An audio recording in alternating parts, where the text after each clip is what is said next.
Bien, iniciamos entonces en este caso continuamos bien con el contenido del día de ayer, participando del material con el que cerramos la clase de ayer que no alcanzamos a completar. Pues bien, estaba explicando la manera en que tienen que ver, digamos, la distancia, la intensidad, la temperatura y la magnitud. En este caso nos quitan la magnitud en un movimiento sísmico, la temperatura, perdón, un movimiento sísmico, efectivamente. Porque un movimiento sísmico, un temblor, un terremoto no ocasiona calor. Está involucrada la distancia, ¿sí? La distancia, la intensidad también, la temperatura también no está incluida, y la magnitud, o sea, de qué tamaño es el temblor. Bueno, cuando ocurre un fenómeno de este tipo, ¿sí? Estamos hablando que la superficie, vamos, de la Tierra hace una vibración que provoca un movimiento sobre la corteza terrestre. Puede ser eh, de abajo hacia arriba, ¿sí? Puede ser, digamos, una especie de brincoteo, ¿ok? Ah,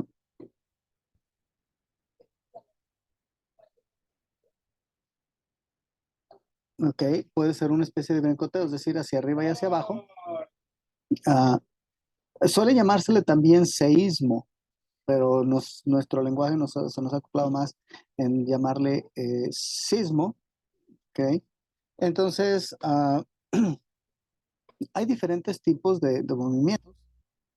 Mm, Podrían ser, digamos, sus causas de origen volcánico, o también pudiera ser de origen tectónico. Cuando las placas chocan unas contra otras, de diferente manera podría manifestarse, ¿sí? Entonces, hay diferentes casos en los que las ondas viajan a lo largo de la Tierra, ¿sí? Y decíamos el día de ayer, es como cuando nosotros tenemos, digamos, un estanque, dejamos caer una piedra, la primer onda, o sea, la primer, sí, onda sísmica, o el primer impacto, genera una cresta de este tamaño o de esta forma. Mm, ok, así. Después de ahí se genera otra, haciendo una especie de ondas de este tipo, ok, si lo podemos ver aquí, y se va ampliando. Bueno, está un poco impreciso, pero es más o menos cómo funciona, de tal manera que va agarrando cada vez más magnitud. La primera onda, o sea, la primera ruedita que vemos aquí, se expande hacia los lados, es decir, como una ola que va avanzando, eh, va generando este tipo de movimiento. ¿Mm? Va generando este tipo de movimiento. ¿Ok? Entonces, cada vez la amplitud es mayor, ¿sí? Y entonces, dependiendo del punto donde inicia el sismo, donde ocurre, expande hacia los lados, tanto para un lado como para el otro. ¿Ok? Entonces, aquí alcanza una magnitud, una distancia que a partir del origen se va expandiendo de esta manera hacia los lados en general.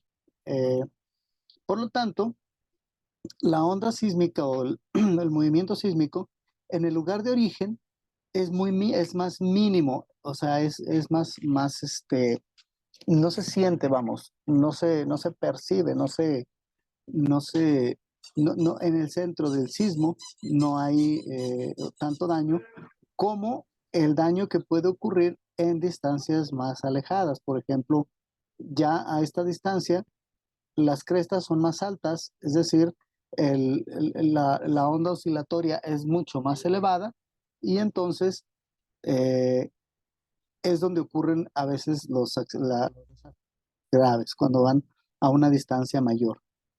La intensidad depende, el choque puede ser el brincoteo más alto, más arriba, que como les digo, en el mero centro no se siente igual que en las periferias, a las orillas. Y la magnitud, a qué distancia llega, pero también qué tanto logran subir las crestas de tal punto que nos dan una magnitud en la que se siente más y es más destructivo. Entre más grande sea la magnitud, pues mayor destrucción va a haber y mayores efectos va a ocasionar. Eh, de esta manera, no podemos considerar, digamos, pues a la temperatura como, ah, una, como un factor dentro de los movimientos sísmicos. Perdón, este tipo de movimientos este, mm, pueden ser oscilatorios, girando, trepidatorios cuando suben y bajan, son muy más peligrosos. De hecho, son los que más daños ocasionan. Un edificio que está colocado eh, digamos, está colocado de esta manera, cuando el movimiento es hacia arriba y hacia abajo, la estructura del edificio no puede soportar esto y es más fácil que se derrumbe anteriormente. Ahorita están hechos los edificios para aguantar este tipo de movimientos, pero cuando giran de esta manera, también es un poco más fácil que el edificio logre o haga este movimiento y sí habrá daños estructurales, pero no es tan grave como cuando ocurre de este tipo. ¿Ok? Y también cuando se mueve hacia los lados, también es como si fuera girando de esta forma y los daños pueden ser mayores. Antes de los 90, las estructuras de los edificios no estaban diseñadas para soportar temblores. La mayoría de los edificios eran muy sólidos, entonces se derrumbaba muy fácil con los temblores. Después del 85, que ocurrió el terremoto más fuerte aquí en la Ciudad de México, eh, entonces empezaron a hacer la ingeniería, edificios que sostuvieran, que soportaran más los movimientos sísmicos. A partir de ahí tenemos menos casos de accidentes o muertes en casos de los sismos y los daños son menores. Bien. Dentro de este proceso, dice, en un terremoto debido a las fuerzas de unión de los compuestos sílicos de las rocas, ¿cuál es la magnitud que causa en las casas edificadas sobre ellas? Una magnitud, la magnitud es destructiva, o sea, de acuerdo a, al compuesto de los edificios o de lo que están hechas las casas. Entonces,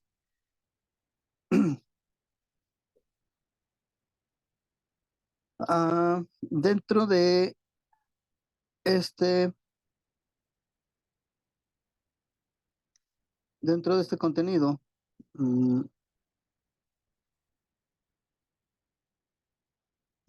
déjame ver.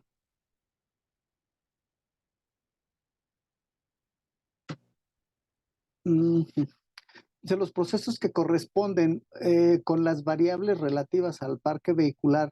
Hablando del parque vehicular se refiere a la cantidad de vehículos que existen en una determinada región. Los procesos que corresponden con las variables relativas al parque vehicular, más de 10 años de antigüedad y las condiciones mecánicas de los vehículos que circulan se denominan demográficos. Aquí, este tipo de procesos sí habla acerca de los vehículos que tengan más de 10 años de antigüedad, sus condiciones mecánicas. Pero aquí estamos hablando de el crecimiento demográfico, la situación que ocasiona que la cantidad de vehículos nos ocasionen este, um, una dificultad social y las consecuencias, pues también nos van a traer, las consecuencias van a ser de tipo social y se refiere a la demografía, al crecimiento de la población. Ok, entonces, mucho cuidado, bueno, porque está un poco eh, difícil comprender a qué se refiere cuando estamos hablando de las esos que corresponden dice, con las variables relativas a los vehículos. Cuando estamos hablando de los vehículos, obviamente no es una cuestión natural, sino es una cuestión demográfica de crecimiento de la población. Entonces es muy importante identificar las consecuencias. Dice, el siguiente listado de desastres identifica los que son provocados por el hombre. Hay, bueno, en el contenido que les van a dar, hay más. En la guía de estudio dice la deforestación es un desastre que es provocado por el hombre. Sí, ¿por qué? Porque arranca los árboles, este, y, y el hecho de arrancar los árboles provoca cambio climático, porque no hay suficientes, hay zonas en donde los árboles detienen el viento y evitan que llegue a las poblaciones. Entonces, es una barrera de protección. Cuando quitan árboles, entonces los vientos, las temperaturas azotan más fácil los lugares y cambia definitivamente el clima. Además de que los rayos del sol eh, son reflejados de diferente manera cuando hay árboles en una zona extensa que cuando no los hay. La humedad en el ambiente cambia también cuando no hay árboles, porque los árboles están generando de alguna manera humedad que mantiene el clima alrededor a una temperatura media, y entonces esto ocasiona que los lugares se hagan más calientes, las zonas sean mucho más frías en tiempo de calores y más calientes en tiempo más frías en tiempo de invierno y más calientes en tiempo de calores, en tiempo del verano. Por lo tanto, al momento de que nosotros acabamos con los árboles la vegetación de una zona, se extinguen también muchos animales que se retiran de la zona. Algunos emigran, otros se mueren, pero también hay animales que no pueden vivir en otra zona más que en esa. Y no hay, en México, no hay digamos, un ambiente alterno en donde puedan los animales retirarse. Ejemplos de ellos, por ejemplo, el Cerro de la Silla en Monterrey, en la parte alta, en la cumbre, hay plantas que no existen en otros lugares de México, únicamente ahí. Entonces, ah, si estamos hablando, vamos, de las zonas particulares, eh, si estamos hablando de zonas particulares, como les decía, hay ciertos animales que, que no pueden vivir en otros lugares más que en ese en particular. En el Cerro de la Silla, bueno, hacía un ejemplo, porque hay un tipo de orquídeas en esa zona, en el Cerro de la Silla, que no existen en otros lugares. Hay un tipo de encinos también en esa área que llevan, o sea, se mantienen a una temperatura adecuada de acuerdo a la altura, ah, y por lo tanto, no pueden darse en otros lugares más que en ese lugar en particular. Llegar a la parte alta, este, por rutas alternas es fácil. mm, y se han descubierto, como les digo, tipos de vegetación muy diferentes a las que existen en la parte baja. Eh, terminar con una sola parte, con una sola cosa que terminan, por ejemplo, con un tipo de plantas en un lugar, eso desequilibra todo el sistema, todo alrededor, porque hay ciertos animales que se alimentan de esas plantas en particular, entonces disminuye tu fuente alimenticia, tienden entonces algunos a morir de hambre porque no hay suficiente, ellos empiezan a buscar lugares para donde emigrar, no hay otro lugar para donde, y muchos de ellos se mueren, y entonces extinguimos también animales que no existen en otros lugares. Es bien importante entonces mantener un control de, del equilibrio ecológico en nuestro país. Dice, según datos del CENAPRED, los daños directos e indirectos generados por desastres meteorológicos como las sequías, huracanes, inundaciones y sismos ascienden anualmente, o sea, suben en promedio a unos 230 millones de dólares. Los daños directos, o sea, no quiere decir que aumente la cantidad de desastres meteorológicos, sino los daños, el costo de los daños aumentan en promedio a unos 230 millones de dólares. La pérdida humanas alcanza un promedio de 230 cada año debido a estos fenómenos. Cabe destacar que se ha logrado reducir el impacto de este tipo de fenómenos gracias al manejamiento de los sistemas de detección y alerta, así como a las acciones de protección civil que se han instrumentado. Tomando en cuenta lo anterior, puede afirmarse que las muertes ocasionadas por un terremoto en una ciudad construida en una zona sísmica son parte de un fenómeno natural. Respuesta dice no. En realidad se considera de un proceso antropogénico que se refiere al hombre al haberse construido asentamientos urbanos en dicho lugar.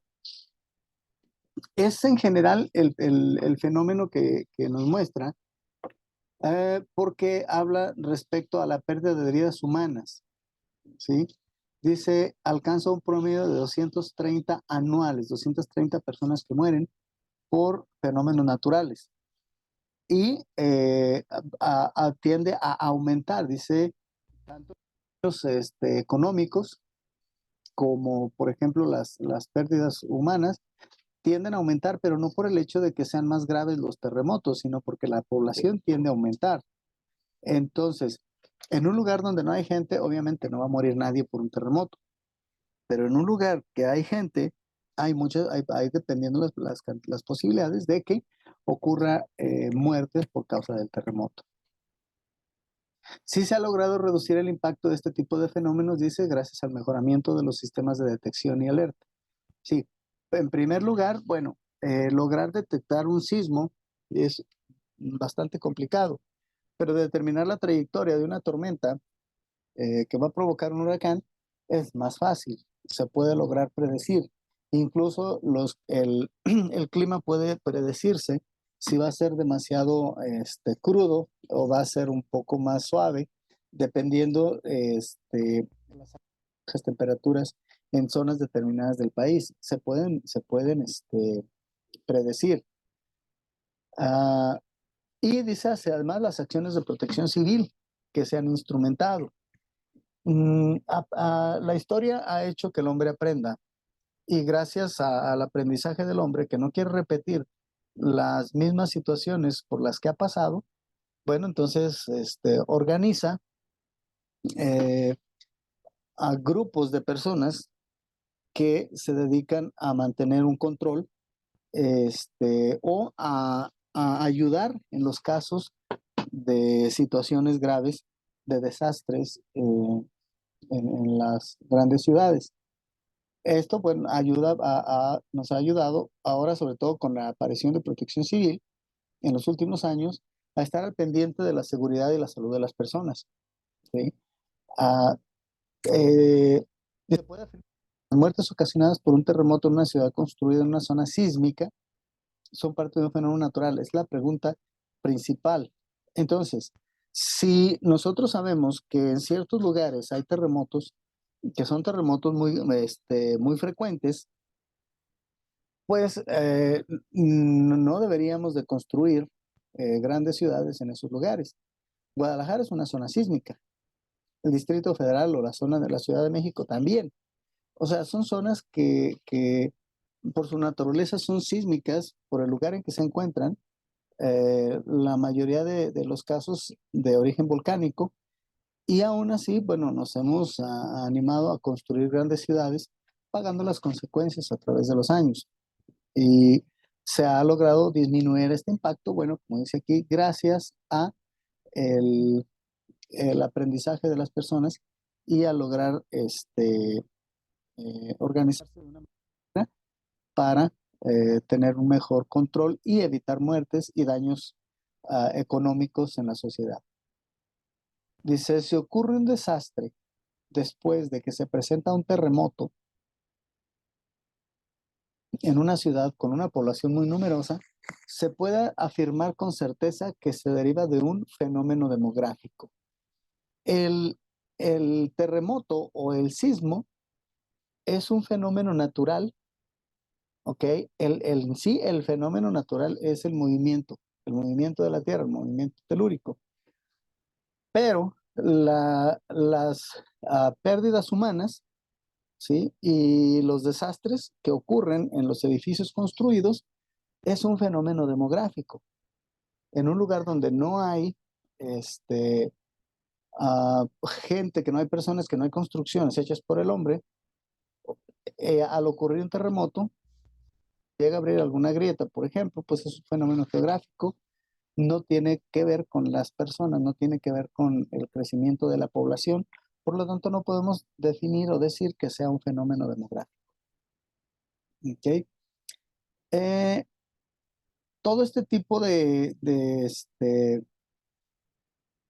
preguntas, de respuestas con las que estamos trabajando, nos dan la pauta, como les decía, para ir dando respuestas a nuestras preguntas.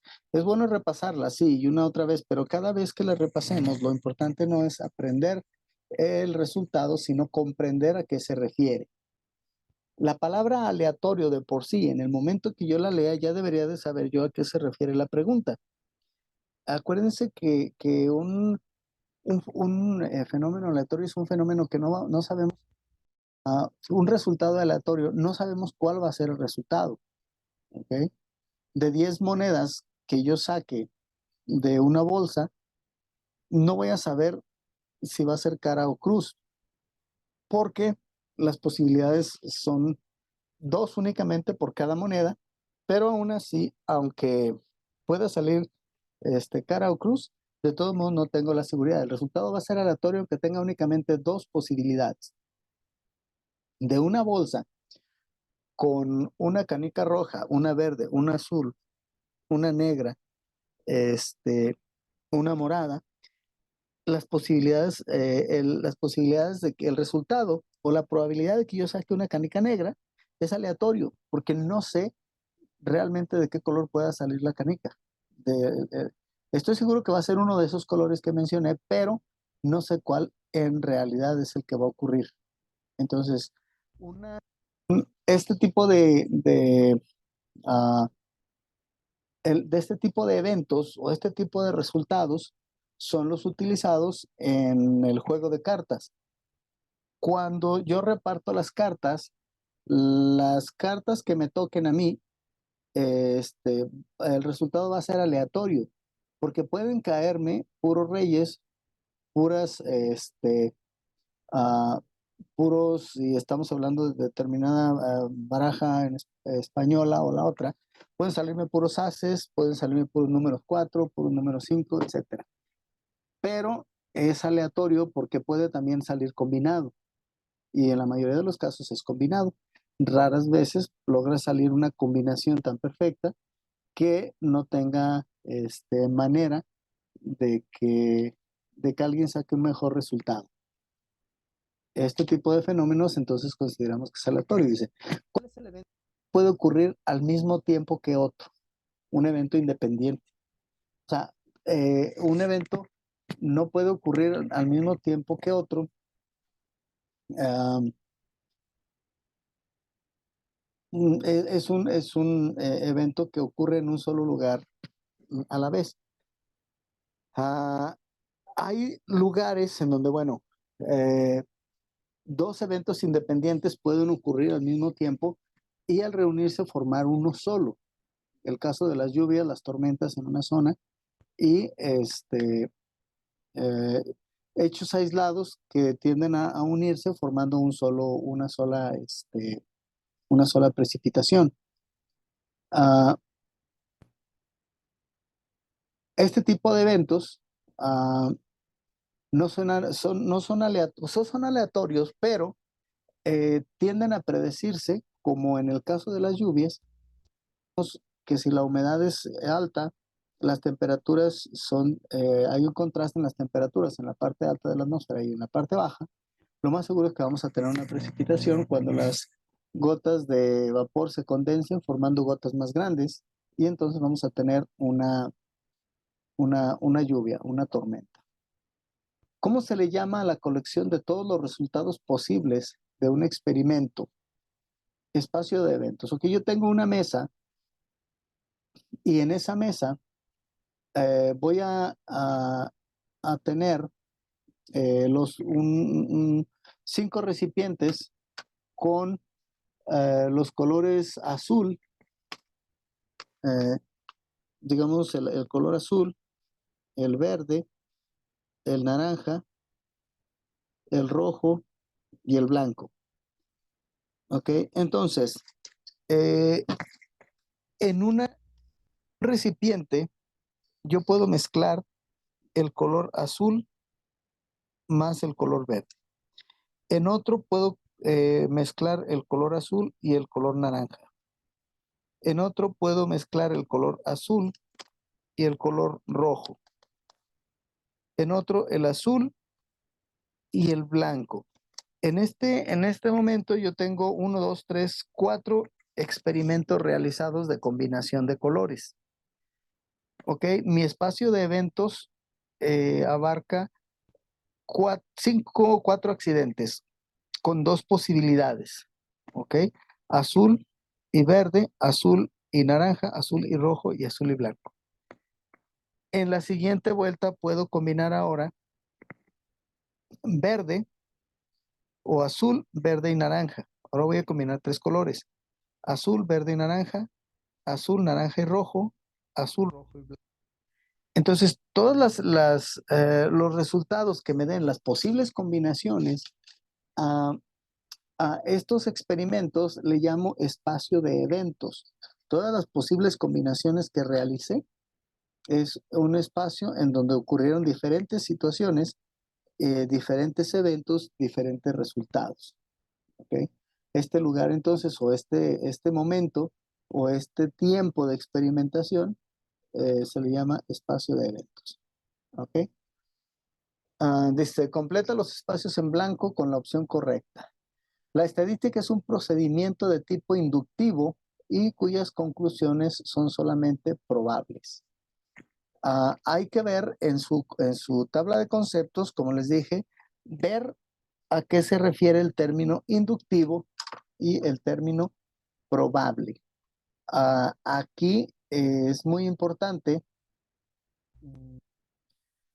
eh, el concepto, porque yo les había hecho mención también a que es necesario hacer una lista de palabras que no conocemos, pero aparte de la palabra es importante anotar la frase para saber de qué se trata de acuerdo al contexto, porque si yo únicamente pongo la pura palabra y su significado, no voy a saber en qué contexto se va a utilizar. Entonces, para aprender también nuestro idioma es necesario identificar la palabra, saber su significado y formar una oración que nos dé, digamos, el contenido o que nos diga cómo utilizar esa palabra en una frase determinada. Bien, sabemos que el material con el que hemos estado estudiando, vamos a ver, es bastante amplio. Desde el inicio, les hacía el comentario, tenemos que trabajar en el avance, en el contenido de los materiales, sobre todo el PDF, en, ah, en su estudio.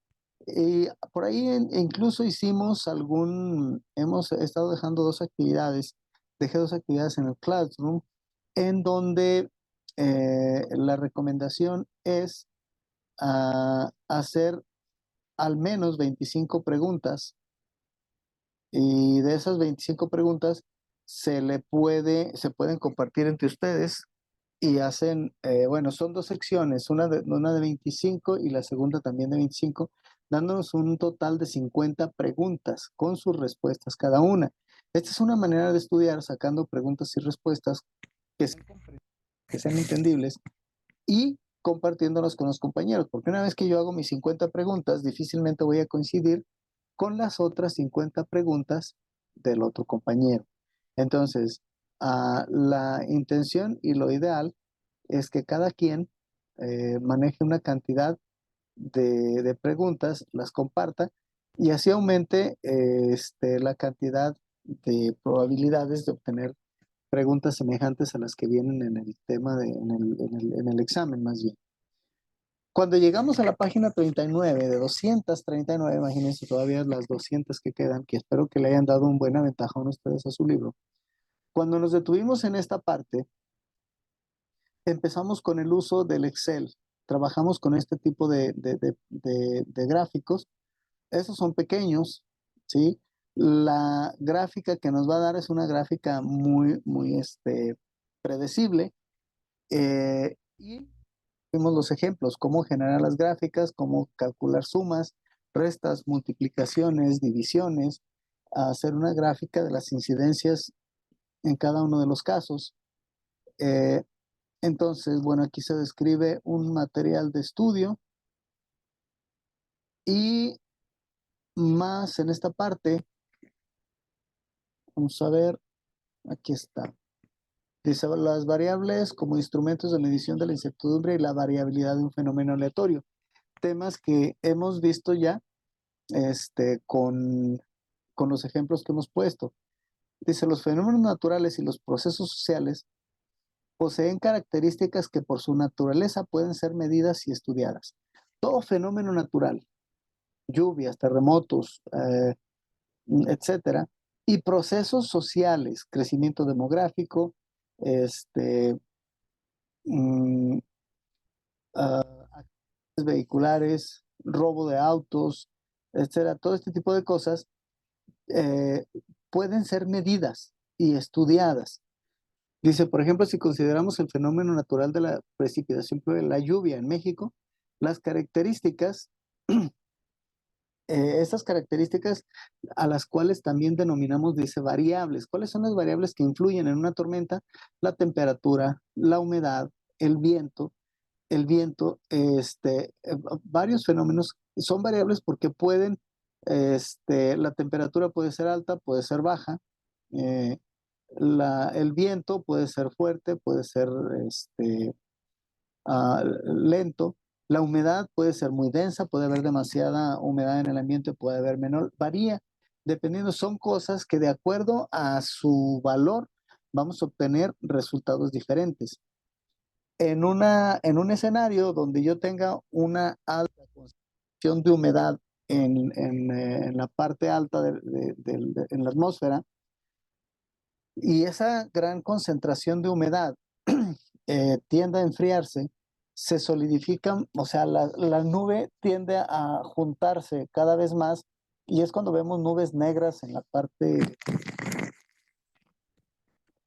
parte alta de la atmósfera y, el tipo de precipitación va a cambiar de acuerdo a la cantidad de lluvia. Vemos nubes negras por lo espeso de la cantidad de agua que tienen. Entonces, entre eh, más gruesas sean las nubes, o sea, las nubes nosotros nada más vemos en la parte de arriba una mancha blanca, pero son enormes cúmulos de niebla, de neblina, que es agua que está flotando, que al momento de que se empieza a enfriar, acuérdense que el aire frío tiende a subir, el aire caliente tiende a bajar, por lo tanto el gas, todos los gases que son calientes tienden a subir y los fríos tienden a bajar. Entonces las nubes están formadas también por pequeñas gotitas de agua, pequeñas gotitas de agua capaces de flotar, que con el peso también empiezan a bajar, empiezan a chocar unas con otras y entonces empiezan a precipitar, se empiezan a caer y se vienen arrastrando unas a otras y empezamos a tener una tormenta. Entre más negra sea la nube, más fuerte es la lluvia que vamos a tener. Entonces, estos fenómenos son los variables que podrían ser objeto de medición y estudio respecto a la lluvia. Por otra parte, si consideramos un proceso social como el analfabetismo, las personas que no saben ni leer ni escribir, vamos a tener cierta cantidad de personas. Dice, pudiéramos entonces estar en estudiar, obtener mediciones a partir de las características relacionadas con el número de personas que no saben leer y escribir por entidad federativa, por zonas. Zapopan, Tlaquepaque, Tlajomulco, todas las zonas aledañas a la ciudad de Guadalajara. Y también tendríamos que analizar de qué edad son las personas que no tienen estudios. Parece increíble, pero en este tiempo, probablemente muchos de nosotros conocemos más de una persona joven, menor de 25 años, que no sabe ni leer ni escribir. ¿Ok? Es muy común. En la parte izquierda, aquí donde ven ustedes este cuadrito rosita, dice variable. Estas son las variables a las que nos estamos refiriendo. La variable es... No se está viendo la presentación, creo. Vamos a ver, entonces... ok, ahora sí, ¿verdad? Ahí va. Sí. Ahora sí. Gracias, Raúl. Aquí en esta parte de la izquierda, entonces dice variable, símbolo que representa el valor de una cantidad cuyo posible valor observado no es fijo, porque puede variar. Entonces, la temperatura en una nube puede subir o puede bajar. Si la temperatura aumenta, la nube se va a ir más arriba, no vamos a tener una precipitación. Si la nube se enfría, tiende a bajar y entre más cerca se encuentre de la superficie de la Tierra, pues más se enfría y hay más probabilidades de tener una lluvia. Entonces, cuando los meteorólogos estudian el trayecto de las nubes en dirección hacia nuestro continente, ellos pueden predecir en qué dirección, porque año tras el flujo de aire frío que viene de los polos siempre siguen la misma trayectoria, como si fueran enormes ríos de agua, pero en este caso se trata de aire frío y siguen siempre la misma trayectoria. Llegan a los espacios donde estamos nosotros, donde el clima es más cálido. Si la cantidad de aire frío que viene, la temperatura es mucho más baja que el espacio, que el área donde nosotros vivimos, entonces tenemos un choque de masas, una fría y otra caliente, en donde empiezan a juntarse una con la otra y empieza a subir el aire caliente hacia arriba, el aire frío tiende a bajar y entonces empiezan a formar corrientes de aire muy fuertes y empezamos a tener el temporal de lluvias cuando trae las corrientes de aire de los polos también ya nos trajeron bastante humedad, se empieza a acumular y aproximadamente entre nuestra zona, entre junio y julio, empiezan a haber las tormentas más fuertes y empieza oficialmente el temporal de lluvia, como estábamos viendo ayer, este, la, las estaciones del año en diferentes partes del mundo. Dice la incertidumbre derivada de la aleatoriedad. La aleatoriedad es la incertidumbre, justamente. Aquí hay, el hecho de no saber cuál va a ser el resultado, dice, deriva de la aleatoriedad. El hecho de que no sepamos qué va a ocurrir de estos fenómenos dificulta la obtención de medidas idénticas para cada una de sus características por distintos periodos o diferentes espacios. Para estudiar entonces esa variable se recurre a los métodos estadísticos, herramientas y técnicas que también pues, posibilitan controlar y predecir el comportamiento de tales fenómenos. Los métodos estadísticos a la izquierda en el cuadro rosa dice secuencia de procedimientos útiles para el manejo de datos cualitativos y cuantitativos de la investigación. Bueno, si cada año está pasando lo mismo, si cada año estamos nosotros teniendo ciertos fenómenos, ciertas lluvias, es fácil predecir las lluvias por la cantidad de humedad que se puede detectar en la atmósfera, las corrientes de aire que vienen de los polos.